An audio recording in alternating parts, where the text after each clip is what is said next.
saya memutuskan untuk melanjutkan penerapan PPKM level 4 dari tanggal 26 Juli sampai dengan 2 Agustus 2021. Presiden Joko Widodo resmi memperpanjang pemberlakuan pembatasan kegiatan masyarakat PPKM level 4 mulai hari ini tanggal 26 Juli hingga tanggal 2 Agustus tahun 2021. Beberapa di daerah menerapkan pemberlakuan PPKM level dan penurunan status dari level 4 ke PPKM level 3. Positivity rate mulai menunjukkan tren penurunan seperti yang terjadi di beberapa provinsi di Jawa. Namun demikian, kita harus tetap berhati-hati dalam mensikapi tren perbaikan ini, tetap harus selalu waspada menghadapi varian Delta yang sangat menular. Pertimbangan aspek kesehatan harus dihitung secara cermat dan pada saat yang sama aspek sosial ekonomi masyarakat, khususnya pemenuhan kebutuhan hidup sehari-hari juga harus diprioritaskan. Presiden Joko Widodo resmi memperpanjang pemberlakuan pembatasan kegiatan masyarakat PPKM level 4 mulai hari ini tanggal 26 Juli hingga tanggal 2 Agustus tahun 2021. Beberapa di daerah menerapkan pemberlakuan PPKM level dan penurunan status dari level 4 ke PPKM level 3. Lalu apa syarat sebuah daerah beralih level dan apa perbedaannya? Daerah yang masuk kategori PPKM level 4 adalah daerah yang mencatat kasus COVID-19 lebih dari 150 per 100.000 penduduk per minggu, kemudian perawatan pasien di rumah sakit lebih dari 30 per 100.000 penduduk per minggu.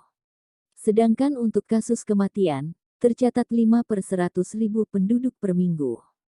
Sementara daerah akan masuk ke dalam PPKM level 3 bila jumlah COVID-19 sebanyak 50 hingga 100 per 100.000 penduduk per minggu. Selain itu perawatan pasien di rumah sakit mencapai 10 hingga 30 per 100.000 penduduk per minggu, sedangkan kasus kematian COVID-19 mencapai 2-5 per 100.000 penduduk per minggu. Lalu apa perbedaan peraturan pada PPKM level 3 dan 4? Berikut adalah perbedaan peraturannya. Pelaksanaan kegiatan belajar mengajar dilakukan secara daring secara keseluruhan. Pelaksanaan kegiatan pada sektor non-esensial diberlakukan 100% work from home WFH alias bekerja dari rumah.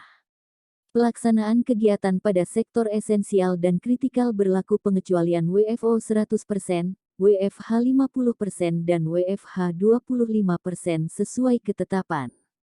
Pasar rakyat yang menjual barang non-kebutuhan sehari-hari dapat beroperasi dengan kapasitas maksimal 50% dan jam operasi sampai pukul 15.00 waktu setempat. 5. Pedagang kaki lima, toko kelontong, agen atau outlet voucher, barbershop atau pangkas rambut, laundry, pedagang asongan, bengkel kecil, cucian kendaraan, dan lain-lain yang sejenis diizinkan buka dengan protokol kesehatan ketat sampai dengan pukul 20.00 waktu setempat dan pengaturan teknisnya dilakukan oleh pemerintah daerah.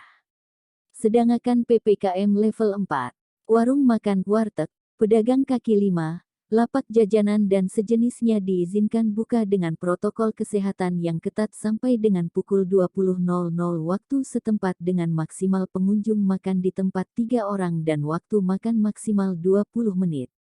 Restoran, rumah makan, kafe dengan lokasi yang berada dalam gedung atau toko tertutup baik yang berada pada lokasi tersendiri maupun yang berlokasi pada pusat perbelanjaan atau mal hanya menerima delivery atau take away dan tidak menerima makan di tempat alias dine-in. 8. Kegiatan pada pusat perbelanjaan atau mal atau pusat perdagangan ditutup sementara kecuali akses untuk pegawai toko yang melayani penjualan online dengan maksimal 3 orang di setiap toko, restoran, supermarket, dan pasar swalayan. Tempat ibadah ditutup 100%, diimbau beribadah di rumah masing-masing. Pelaksanaan resepsi pernikahan dilarang sementara.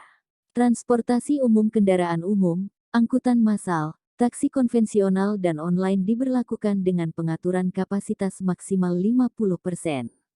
Kegiatan seni, budaya, olahraga dan sosial kemasyarakatan ditutup sementara.